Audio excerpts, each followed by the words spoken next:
Travailler dur, être fils de paysan, être fils de commerçant comme moi, travailler dur et se dire un jour je peux arriver au sommet. Aujourd'hui, ça n'est plus possible avec le système actuel. Nous, quand on finissait nos études à l'université de Yaoundé, les meilleurs avaient le choix entre aller à l'IRIC, aller à l'ENAM, aller dans toutes les grandes écoles. C'était ouvert. Aujourd'hui, il faut connaître quelqu'un. Il faut avoir un certain patronyme, être fils d'eux, ou savoir passer par telle ou telle relation qui peut vous faire la courte échelle. Ça n'est pas possible. Parce qu'un pays où l'ascenseur social est cassé va atterrir mal. Vous savez très bien, comme moi, que lorsque l'ascenseur se casse, la chute est catastrophique. Pourquoi? Parce que les jeunes frustrés et sans perspective vont un jour nous le rappeler de façon violente, de façon bruyante. Et nous n'avons pas besoin de construire une telle société. Qu'est-ce qu'il faut faire? Il faut cesser de faire ce que je vois. Vous avez parlé de l'équilibre régional. De faire que les concours, ou même cet équilibre-là, soit des prétextes pour prendre les enfants des mêmes. Si, la formule que nous proposons, sans nier le fait qu'il y a des disparités au Cameroun, et que si nous disons simplement la méritocratie à 100%, il y a des régions malgré tout qui ne seront jamais représentées dans les structures de l'État et de la fonction publique. Nous devons être réaliste et être au contact de notre pays. Parce que l'effort qui devait être fait au cours des 30 ou 40 dernières années pour amener les régions sous-scolarisées au même niveau n'a pas été fait. Et donc nous devons acter le fait qu'il y a encore un déséquilibre et que ce travail doit être fait. Mais comme je le dis, par parenthèse, pour moi, ce n'est pas à vie. Nous pouvons dire comme pays qu'en 10, 15, 20 ans, nous allons amener ces régions au même niveau et à ce moment-là, on pourra instaurer la méritocratie. Mais pour l'instant, ce n'est pas le cas. Et donc, je dis, pour moi, si on peut décider que si nous faisons un concours, par exemple, un concours administratif, nous disons 50% au mérite. Les 50 premiers, si c'est 100 places, 50 premiers au mérite, d'où qu'ils viennent.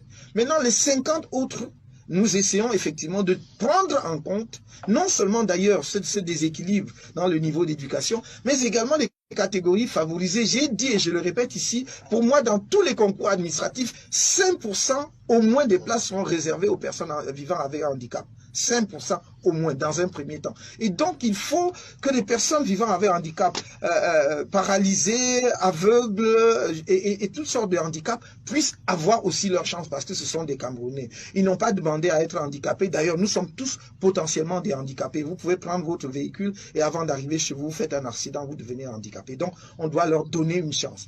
Voilà comment effectivement nous entendons donner une chance à tous. Mais je ne peux pas ne pas vous dire que nous devons remettre l'accent sur l'éducation. Je viens d'une tournée dans les régions, oui, de l'extrême nord et du nord. Et ce que j'ai vu n'est pas brillant. Je n'ai même plus le courage de décrire cela parce que vous êtes un média suivi en dehors du Cameroun, parce que quelquefois, je me suis dit, mais enfin, ça fait honte non pas seulement à ceux qui dirigent et qui mettent notre pays dans cette situation, mais ça fait honte à nous-mêmes tous Camerounais, parce que ça n'est pas normal. Ça n'est pas normal, mes chers amis, qu'on puisse voir au Cameroun. J'ai vu de mes yeux, et c'est pour cela que j'aurais jamais cru si on me racontait en 2018 au Cameroun. Il y a des Camerounais qui attendent qu'il pleuve pour qu'il y ait des flaques d'eau. Il y a des flaques d'eau pour qu'ils aient de l'eau à boire, qu'ils boivent dedans. Mais s'ils ne buvaient que ça, ce serait encore déjà pas acceptable, mais passe qu'ils boivent des flaques d'eau. Mais je vous ai vu, j'ai vu les Camerounais boire dans une flaque d'eau de pluie, dans laquelle on venait de laver des bêtes, des animaux. Je le dis, et ça, c'est insupportable. Ne serait-ce que pour cela, je me battrai jusqu'au bout. Aujourd'hui et demain, jusqu'à mon dernier souffle. On ne peut pas vivre avec ça. On ne peut pas voir ça et aller dormir tranquille dans un pays comme le nôtre, aussi riche que le nôtre. Donc ça, nous allons combattre. On peut rendre l'eau disponible à ces populations. Je suis allé inaugurer un forage d'eau que nous avons offert à la population du village de Glouglou. C'est dans l'arrondissement de Doukoula. Je ne vais pas dire c'est le village de telle ou telle personnalité. Il ne s'agit pas de régler des comptes ici. Il s'agit de régler les problèmes des Camerounais. Et j'ai été touché, bouleversé au plus profond de moi quand le groupe de mamans chantants qui sont venus nous accueillir lorsqu'on inaugurait le forage, on dit, vous voyez, depuis nous n'avions jamais eu d'eau propre, vous voyez, nous aussi on est propre.